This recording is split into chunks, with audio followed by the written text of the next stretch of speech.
Hi folks, I'm putting together this video because I had an 11 game match on Bovada playing $25 heads up sit and go, and I was thinking in the middle of this match that there's just a lot of kind of pedestrian hands, some interesting hands, but mainly some just pedestrian spots that I don't think that I'm playing it as well as I could be.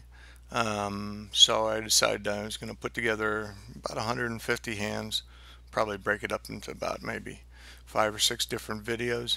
But so this is part one of that. Like I said, I'm at Bovada. It's anonymous players, no HUD.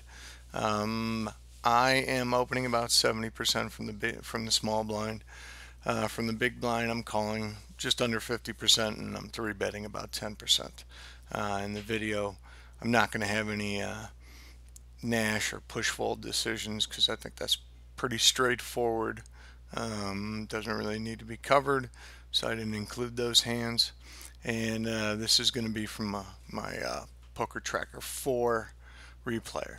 So let's kind of get at it. Hand 1, 7, 8. My notes I'm at that. So my question here is, I chose not to actually c-bet, okay? But when the second pair on the turn, pretty obvious. I think it'd probably be foolish to stab that anybody's calling. They're calling with the jack, they're calling with the 5, they're calling with the king, they're calling with an ace. So me not actually playing this hand, uh, the jack paired board with the unconnected single card is kind of rare for me. So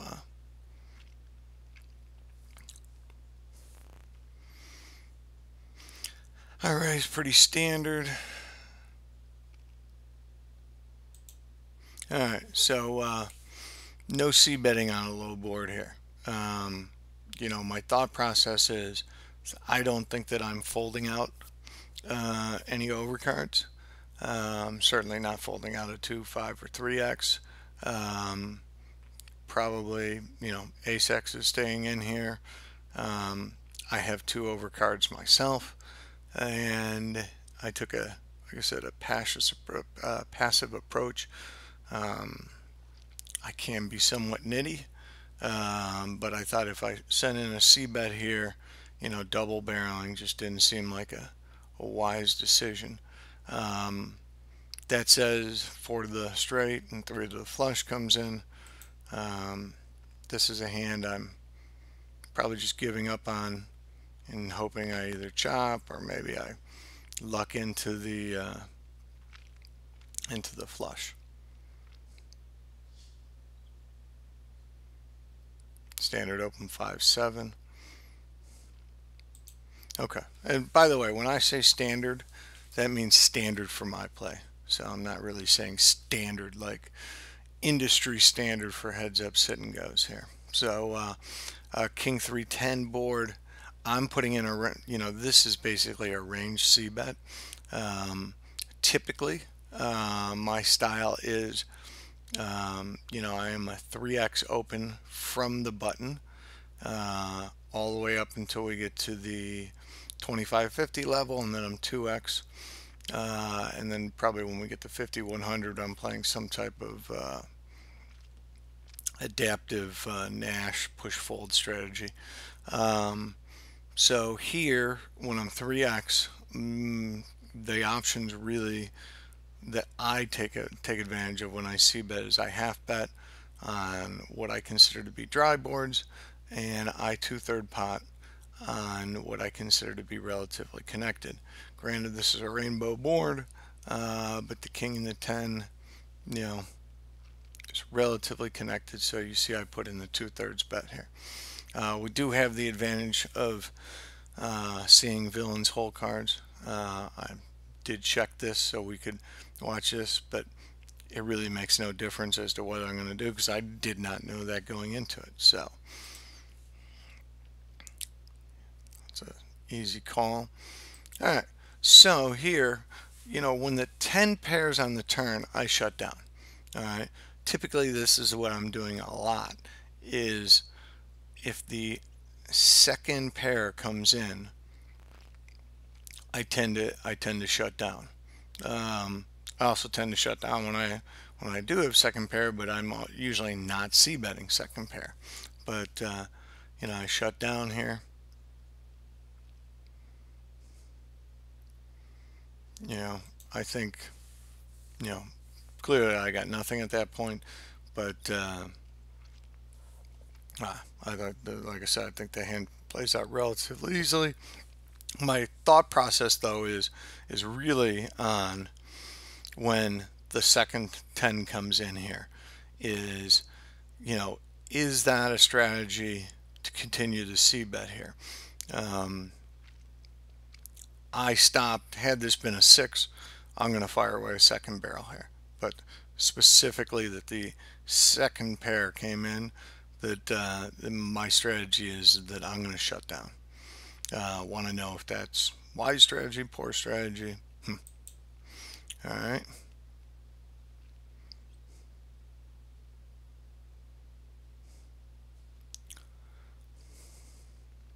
Standard open. Very dry board. Dry board, half pot size bet. This does concern me that it is a dry board, and I'm getting a call here. Nonetheless, I make the decision here to fire a second barrel, which folds him out. And, you know, in retrospect, that board got as connected as it could get connected. You know, that low straight really, you know, the 2 goes with the 3-4. I think my thought process was that it really looks like strength if I go ahead and put in a second barrel here. I'm not, you know, I'm telling Villain I'm not concerned that that connected down there so much. You know, my goal was, you know, I don't think that I'm really folding out 8x. I doubt I'm folding out, I mean, maybe I'm folding out 3 and 4x. I'm expecting if ace 5 is there to get check raised. I doubt I'm folding out like ace 3, ace 4, ace 2. But my goal was to fold out overcards. You know, with the advantage of seeing what the whole cards are, it worked out. But like I said, I think if I get called or check raise, I'm clearly shutting down. Check raise, I'm folding. Call, I'm just I'm going check, hopefully going check, and, you know, catching a miracle card or winning at showdown there. All right.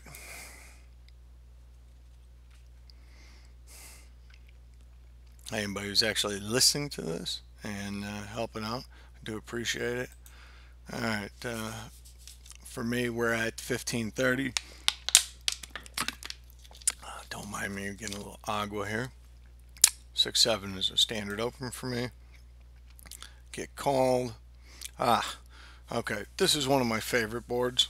Again, this is one of the reasons I'm actually doing the video, is for my logic is, you know, with the paired board with the third card that's unconnected. I mean, that's about as far away spaced away as you can get, and it's a rainbow board. I think it's very difficult for Villain to be calling here, and I'm pretty much c-betting my entire range. You know, my question is, you know, I love half betting these. So, A, is it wise to be doing that on these paired boards? B, is the sizing right? And get called. Not a shocker.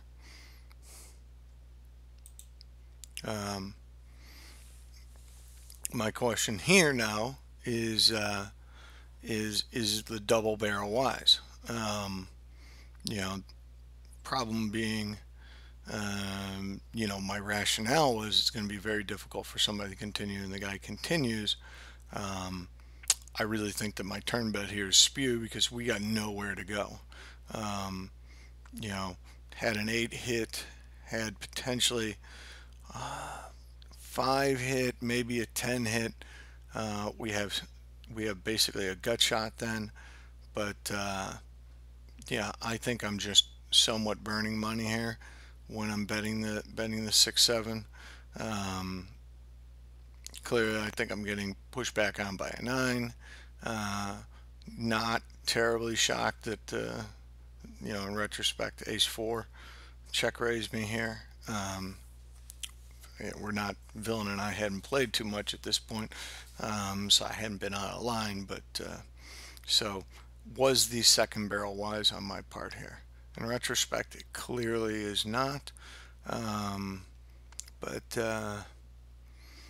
let's see what I wrote down also here. My question is: C-bet okay with the idea of shutdown if called. I could check back flop and hope for a 5, 8, or 10 to give me a shot at the straight on the river, but that seems too passive, too much of a long shot. Yeah, so like I said, my strategy is to c-bet here. I think everybody though would agree that the turn bet is definitely some spew. But looking for opinion on both the c-bet and then the spewy second barrel.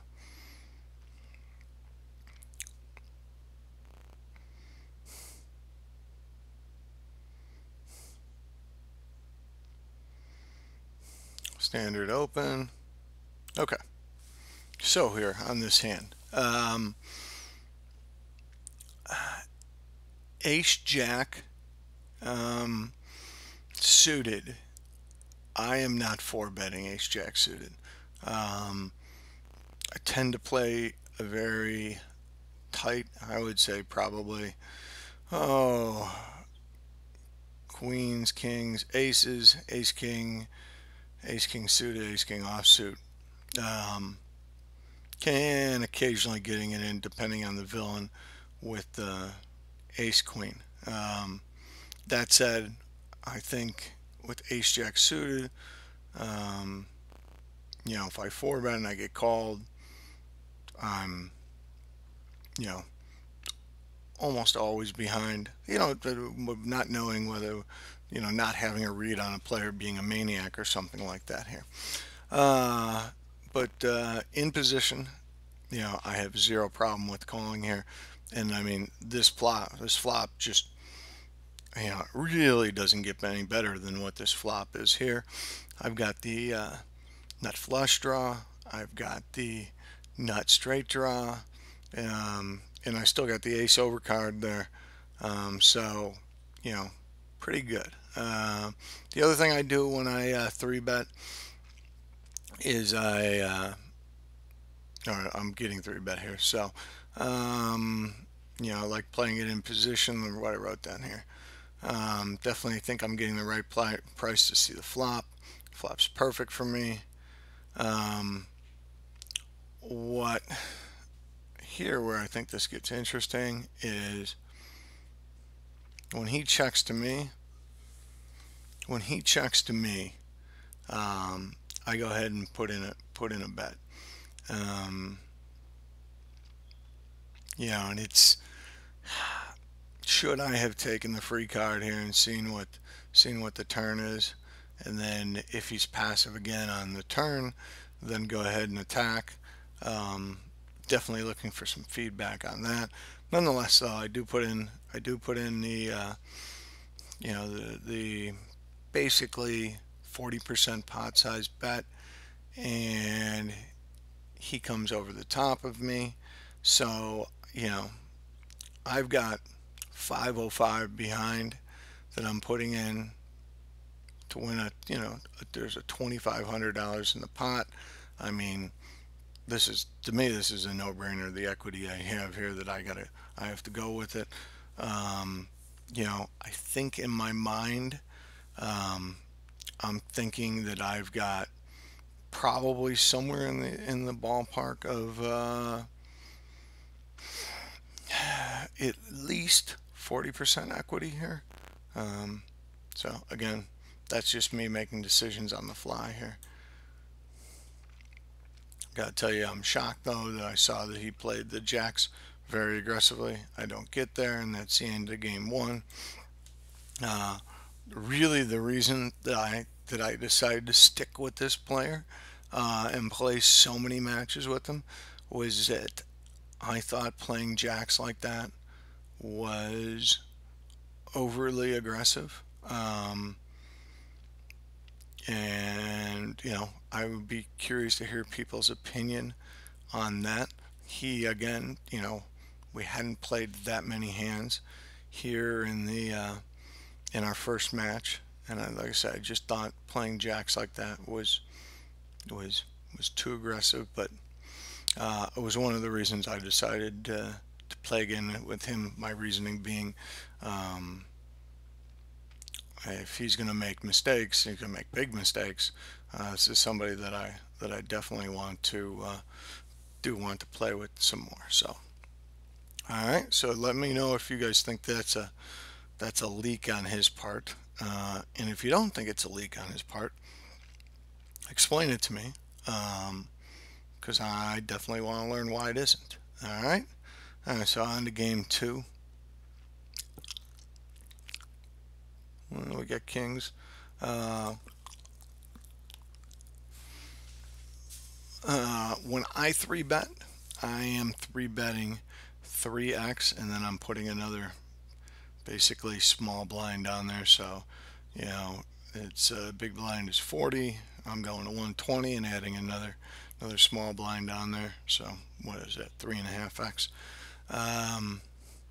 This is, I don't get to see this, but this is what I'm thinking about this player being when we're in bigger spots. Um, he's making bigger poor decisions. Flatting queen 8 just strikes me as a horrific decision on his part. But each to their own. We are very deep, so let's see where we go with this here. We go check check, and I think in retrospect I was trying to get a little bit tricky here, that I did not want to fold out any type of ace jack, ace queen, whatever. So and that 10 was just a fucking disaster for me coming in. It's kind of like everything showed up that he could have potentially. So at this point, I'm really just hoping that I'm up against some type of ace jack, ace 10, something like that that's not suited in hearts, or like I'm just hoping I'm not running into the flush here. But so now I've got to go ahead and put in a bet. Kind of shocked that looking at what he has, he didn't play for at least one round with me on this. But each to their own.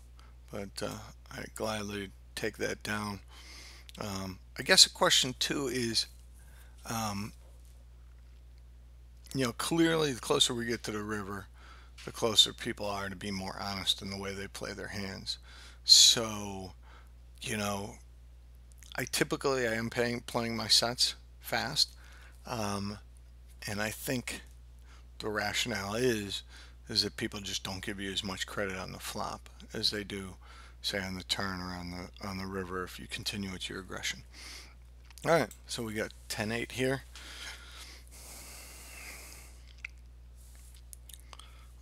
These type of hands are always interesting to me.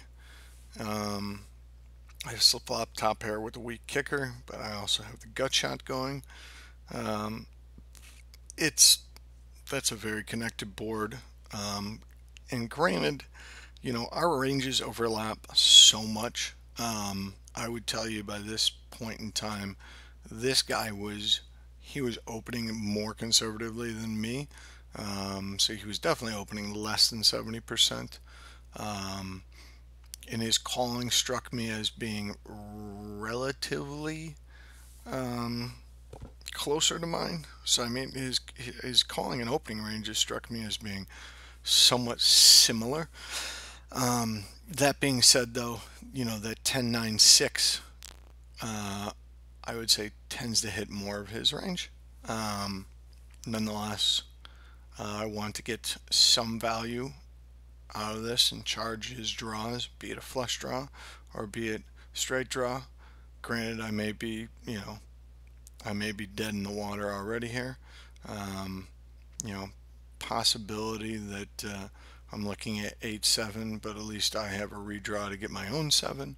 So, I bet for me a relatively big hand here and fold him out. I apologize if some of you guys are watching this here and wondering, like, Tim, what the fuck are you showing us some of these hands for? Um, and they are very pedestrian, a lot of these, but um, if I'm making mistakes in pedestrian hands, I'd like to be set straight on that because, you know, it's kind of like a leaky faucet type of deal that you really don't understand how big of an impact it has until you get your water bill at the end of the quarter. So, enough of my bad analogies. Let's see what we got here.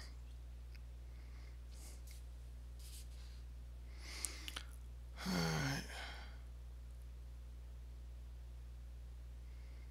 right. Okay. I guess my question on this type of hand is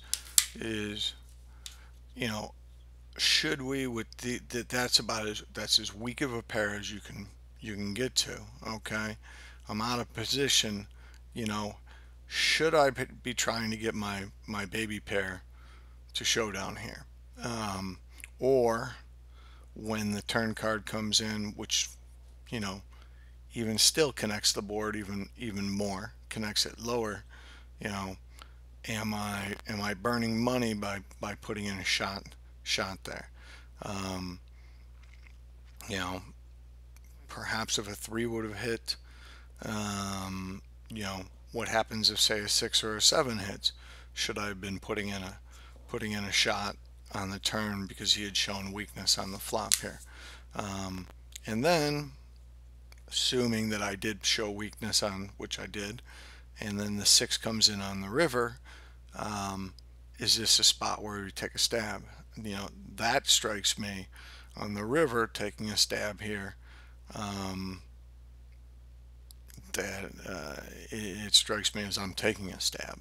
Um, I would certainly, if I had like ace four, ace seven, um, I would certainly be betting both of those here to get some type of thin value. But what do you do here? Pair of twos, pair of threes, something along those lines. Should we have done exactly what I did and kind of babied that to showdown? Okay.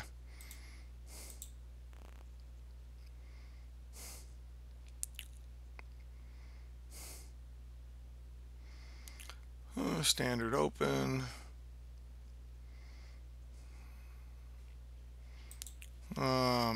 I've got the gut shot here. I tend to, like I said, I like betting with gut shots. I've been getting limped into a whole bunch also, um, and like this is the type of board if this was reversed, he was on the button, he limped into me. This is the type of board that I would lead back into him because I do have the overcard, I do have the gut shot. Um, you know, but I guess my question here on the ace three is um, right to c bet. Is it a good idea? I think it's a good idea. Uh, Please correct me if I'm wrong, though. Pardon me for the water bottle. I don't think that I'm ever going to make it as a poker commentator. All right, so this is probably the most embarrassing hand that I played in the entire 11 game match. Um, I think I'm channeling my buddy Fede here. when I decided I would just put it in here as some type of fucking penance I have to make to the gods. But this is a blind spot for me, okay? I just don't see him having a 4, which there's no reason why he couldn't have a 4 here. Um, but, you know, this is a clear call on the flop. I've got, pair of nines. So I've got top pair there. Tim, you should notice something here. Pot size bet. And, player's second game here hasn't been getting outline, hasn't been an aggro tard, didn't run any type of crazy fucking bluffs on me. I mean, I put in, the really kind of the hands that had any action. He hasn't done anything out of line. And yet, I call, and look at that. I call again. So this is one of those hands that was just, devastating in the sense that, we start this hand.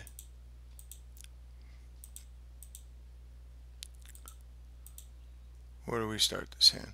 Start this hand with a 500 chip lead. And we end the hand, basically upside down here. We're at a 2-to-1 disadvantage. And this really ended up being like the turning point in this entire game.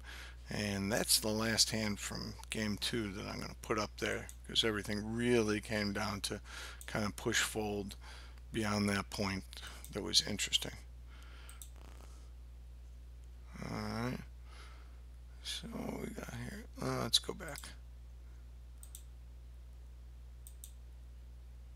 What the heck? Alright.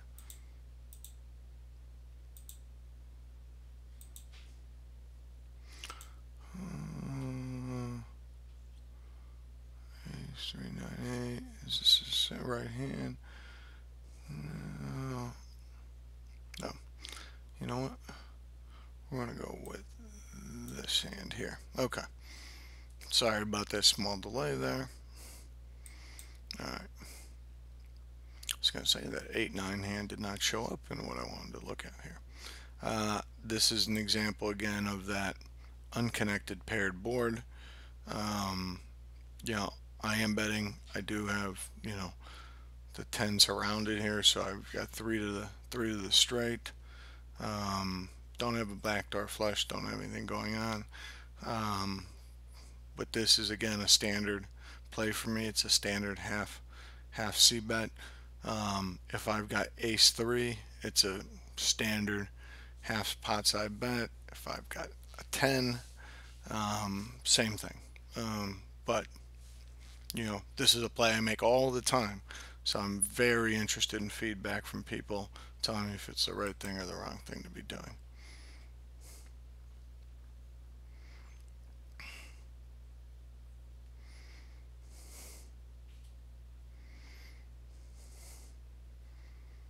This is just connected board, range C bet, right? I would say pretty standard. Hopefully this is the most boring hand I put up there, but this is a range bet, C bet. Correct move. Standard, yes, no.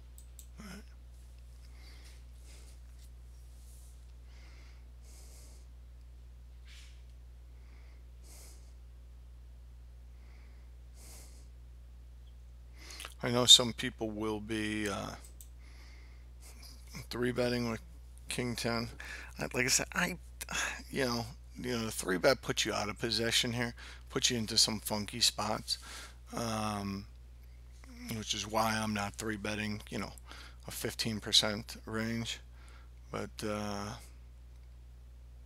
if somebody had an argument why I should bet that, why I should up my 3-bet percentage, feel free to comment on that. But we got a pretty good flop here. Board's not terribly connected, but it's a little bit connected. But well, that's nice. So I guess my question is here. Let's go back.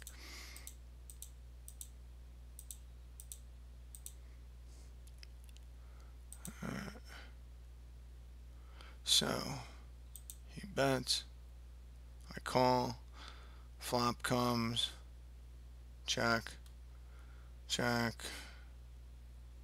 Right. I gotta go ahead and you know, do I have to? Okay, let's put it this way. Do I have to make that bet at this point here? Or should I rather go ahead and, check, check, check, check potentially with him and then make it look like I'm putting in a steal on the river?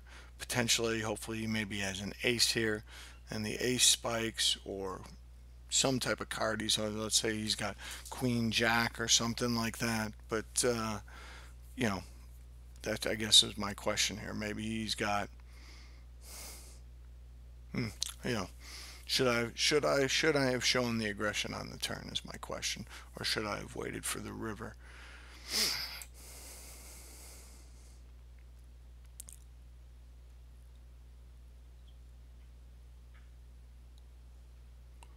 All right, pretty standard call. He bets, I call. Question is here: um, is the call the right play to make? I don't think a check raise is the right play to make. I probably would consider a check raise had this been like not a paired board. Um, had this been like say the two of spades or six or nine of spades or something like that. Um, Typically, I would be probably check raising, kind of to make it look like I'm on some type of flush draw here. Um, but I don't know that I would do that for the simple fact that this king is the teeth of his range, and I'm not sure that that is you know the right thing to be doing getting into a race here. So you know I think calling is relatively standard. All right, he checks though, and so we go check check. Flush or the flush comes in on the river. Um, I lead with my flush on the river. I think he was, my notes that I got here, I think he was more prone to making a river calling mistake than a betting one. He folds though. Um, yeah, with this player per se, um, I really didn't picture him betting out on the river, having been so passive the whole way through here. Um, so, you know, I was hoping to get some type of hero call from him. Let me see what my 120 into 160. Um, Perhaps I should, perhaps maybe an overbet here. I don't know. Um, but I wasn't really expecting to get too much pushback here, and clearly I didn't.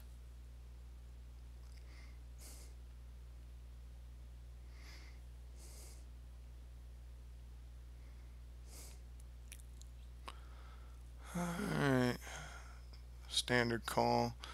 Um, you know, this almost strikes me as being a little bit too loose of a call with the bottom pair. Um, you know, Ace Jack is smack dab in his wheelhouse here.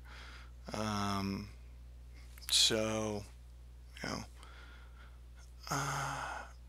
I wrote down, I think my third pair float is awfully capitalized. Then, as the ace and the jack smack his range, yes. Um,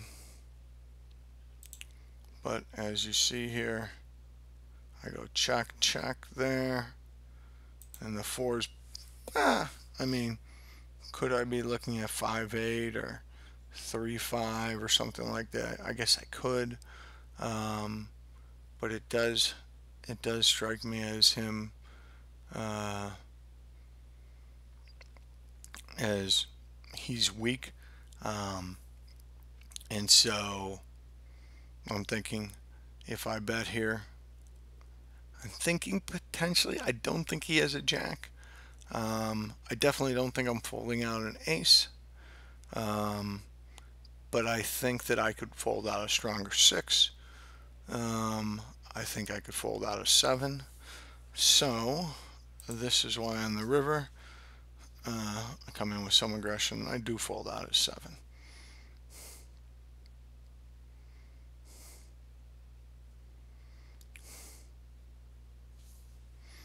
Pretty standard call here. All right. I'm guessing off the top of my head here that I go with the C bet or the check raise. I do go check raise. Curious to know, um, regardless if you think I should check raise or not, what do you think of the sizing here? Um, but again, this potentially looks like it. Maybe I've got some type of flush draw going on here. Um, and like I said, I don't mind him continuing. I honestly don't mind taking down the pot either. At this point, so Jack 8's not the world's strongest check raise. It's not the strongest holding. What else did I write down here? So, you know, I decided to check raise the top two pair because I think this can look like a flush draw. I also think the board could get very connected on the turn, so the flop is a place for value aggression. Uh, like I said, right play with the check raise. Getting them lay down ace king is interesting, but yeah. By the way, do we think him laying down ace king is the right play? And this is going to be the last hand that we have here. Okay, so it's funny. Let's go back here. All right, I three bet, and I just been telling you that I am relatively tight here on my four betting. But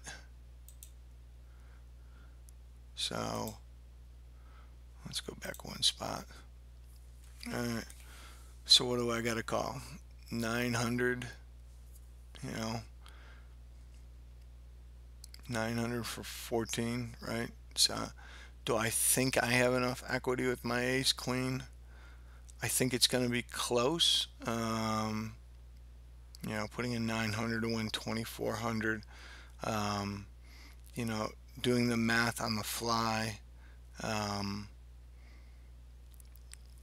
I thought I needed about 33% equity. I don't think I actually got there when I busted out Equilab later on. But also, does this matter? We were taking a shot to actually close out the game. I don't think that should figure into the equity equation at all. But at the time, I was thinking that I was definitely going light, and I think there were some metagame considerations also. Potentially maybe the hand before or something like that that played out odd. But I would tell you that this was definitely very loose on my part. So again, be curious to hear people's opinions on that. And just to let this end out, you can see I got lucky and was able to take down this game. Alright, so that's the end of this video, guys. I really put this together so my coach, Donovan Doust, world's greatest poker coach, Navanad on YouTube. I really put this together so he could kind of sweat this for me. It's going to end up in our little poker thread that we have on WhatsApp. I'm not expecting anybody to go through and put together some type of real analysis of this other than Donovan, who I will pay to do such an analysis. But I thought it might be interesting for other people who are novices at playing heads up, really looking at not some terribly sexy hands, but some pedestrian hands that we play all the time. All right, well, thank you for making it through the whole video with me, and I hope you look forward to parts 2 through maybe 5 or 6.